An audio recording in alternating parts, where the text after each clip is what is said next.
নমস্কার। আমার নিবেদনে কবি অংশুমান করের লেখা বর্ষা আসলে এক ম্যাজিক। বর্ষা আসলে এক ম্যাজিক। ধূসর জাম গাছের পাতাকে সে মুহূর্তে কালচে সবুজ করে দেয়। যেভাবে ম্যাজিশিয়ান শত শত লোকের চোখের সামনে লাল ফুলকে করে দেয় নীল আর সবুজকে গোলাপি, সেভাবেই সে মল্লিকাকে করে দেয় মালতী, রজনীগন্ধাকে জুঁই। অঙ্কের মাস্টার মশাইকে ক্লাসের বদলে ছিপ হাতে সে পুকুরের পাড়ে বসিয়ে রাখে ঘন্টার পর ঘন্টা। বর্ষা আসলে এক ম্যাজিক। প্রতিটি ভাইয়ের মধ্যে সে এক একজন অপু পুড়ে দেয়, প্রতিটি দিদির মধ্যে দুর্গা।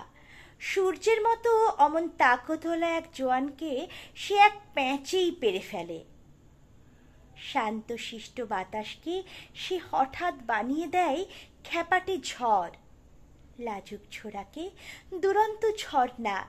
এমনকি সারা বছর গুরু গম্ভীর আমাদের রাগী ছোট পিসিকেও সে গুনগুন করে গাইয়ে নেয়। কবে নবঘন বরিশনে গোপনে গোপনে এলিকেয়া, গাইতে গাইতে তার গালও রাঙা হয়ে ওঠে। আসলে বর্ষা এক ম্যাজিক, কিন্তু তার চেয়েও বড় ম্যাজিক বর্ষায় রবি ঠাকুরের গান। নমস্কার।